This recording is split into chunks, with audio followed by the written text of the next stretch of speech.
So what's up everybody? It's me, True Star Screamer. And we're here with something different. This is the Blokees Champion Edition Marvel Rivals Moon Knight. Sorry, that foot was bugging me. What can I say? But this is the the Blokees Champion Edition Marvel Rivals Moon Knight. Now, I have not played Marvel Rivals in a very long time. I played it when it first came out, and yes, I did use Moon Knight. I was also a very annoying Star-Lord main, but I digress. But I did like Moon Knight's design. I personally got out of the game because they fired the initial developers, which I thought was kind of stupid, but that's a whole different conversation unto itself. Anyway, like I said, this is a fantastic, honestly, Moon Knight design. It's actually one of my favorites, and I actually have two of these Blokees Marvels right now, Marvel Rivals. I have this, and I have Venom, who's, if you ever watch me on the Figure Action podcast, he's always kind of literally hanging in the background. These are awesome. They are a very easy build. You don't need to be a crazy gun plug kind of guy for them, so they go together very intuitive. The instructions are solid. And you get great articulation with these. I think one of my favorites is they do have drop-down hips. And when you build it, you kind of see how everything kind of goes into it. It's really neat. It's a great way of, in some ways, seeing how an action figure is made because you're making your figure. Now, Hasbro, of course, is making a 1/12 scale Moon Knight, but I did not pre-order it. There's a lot of reasons for that. Predominantly, that cape. They're using a solid plastic cape. Meanwhile, this is using an awesome soft goods cape, and we'll be talking about that. You do get some great accessories with it, and this is just, honestly, this was fun. I bought this yesterday at a GameStop. It's about $28, and I happen to have my $5 coupon, so it was literally about $28.50 out the door. So it was, I mean, honestly, that made me really happy. I haven't been on for a while, as we all know. Work's been kicking my butt, and sometimes something like building a model is just a great way of zenning out. So, built the guy. Yes, I know I could probably do a little bit better. I didn't sand things down, which I probably will do after on mid-break of this video. I can, of course, push things together a little tighter. I mean, that's just how it is. I am not a gunpla fanatic. I'm not one of those guys. But I do like to do a little bit of customizing from time to time, and we'll be talking about that also later. Accessories, as you can see, he's got his little truncheons on here. We also get a slew of extra hands, including 2 open hands. So we get 2 of these guys. We also get 2 crescent moon hands, which is awesome. And then finally we get the little Ankh here, which is kind of for his ultimate. Articulation is very good, especially for what we're getting here. You know, double jointed knees, double jointed elbows. They do have a nice butterfly joint, and again, when you build it, you kind of see what goes into that butterfly. Okay, ab crunch forward, not really that much, but very good for the back. So that's pretty cool. I showed before the drop down hips, and he does have ankle pivot and toe pivot. So we actually get more articulation than some Marvel Legends these days, which is pretty damn neat. Yes, that just happened, because I could have popped that in. I didn't pop it in tight enough. But, there we go. That's in there. That's actually not a bad thing, though, because sometimes you do need to take these guys apart again for customizing after you put it together or post-sanding. Just got to be careful. You only have so many pop and repop ins, because once the friction wears off, then things start to loosen up. And that is one thing where model kits suffer over action figures. So keep that in mind. Detail is wonderful. We get all kinds of grooves to it. This does come pre-painted, so I didn't really need to do anything to it. It is more than serviceable. And then we get this awesome soft goods cape that is wired. That's right. The cape itself is wired. And again, I passed on the Hasbro version because it's using a plastic cape. I mean, I don't get that. This is a $28 model kit. and it comes with the soft goods cape. Why can't the $40 Marvel Legend get the soft goods cape? It baffles me.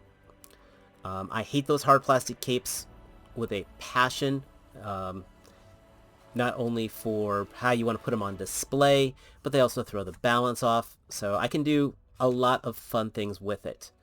Also, the model kit is light, so if you're ever using inexpensive stands, like the ones you get for like 3 for $9 on Amazon, or those little Temu ones, they're perfect for this kind of guy.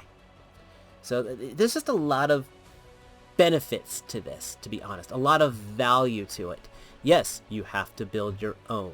Fine. One thing that did kind of annoy me, I only had one extra wrist peg. I would have liked to have had 2, just how I am. Oh, I almost forgot. We also get a unmasked head sculpt. So if you take the cowl off here, there's actually a... This is actually popped into a socket there, so if I took the cowl off, they would just have a little tab on there. So I like that we get, if I wanted to just pop the head off and just pop the new one on, you can have an unmasked, an uncowled head, which I think is pretty cool. Looks up pretty decent. That's probably one of the few lacking parts, is that he doesn't look up that well because of that design. But I've honestly dealt with worse on more expensive figures. Now, a couple things I would not mind. One would be a boot swivel down here. I think that would absolutely help, and not really much of an ankle pivot. Got to point that out, though he does have thigh swivel. Now, I mentioned about customizing. So I can remove the cape, by the way. This is just held on by the collar. But he does have a lot of nice panels on here. So I'm thinking I'm going to pause this recording in a little bit and do some panel lining down on the thighs and the shoulders. Maybe even do a little bit of dry brushing and maybe even paint in the moon a little, just to kind of give it a little more dimension, per se. I mean, again, this is fine as is, but this is the fun part of having a model, to be honest, is that you can do things like that. I have done some cool things with some master grade Gundams. They're, again, inexpensive. In fact, I'll show you. I'll be right back. I know this is supposed to be a showcase for Moon Knight, but dang it, this is my channel and I'm having fun. So this is the kind of stuff you can do. When you have a model, you don't feel so bad of doing things like weathering, dry brushing, scuffing things up, putting whole distress and damage to it. That is half the fun with this stuff. And so I'm not going to distress Moon Knight, but I think I am going to not make him so clean because, once again, it's my toys. I can do with what I want, and I think that's half the fun of having something like this. So we're going to do the magical bit of editing. We're going to take Moon Knight over here, take him to the paint shop, and see what we can do to kind of give this guy just a little bit more personality.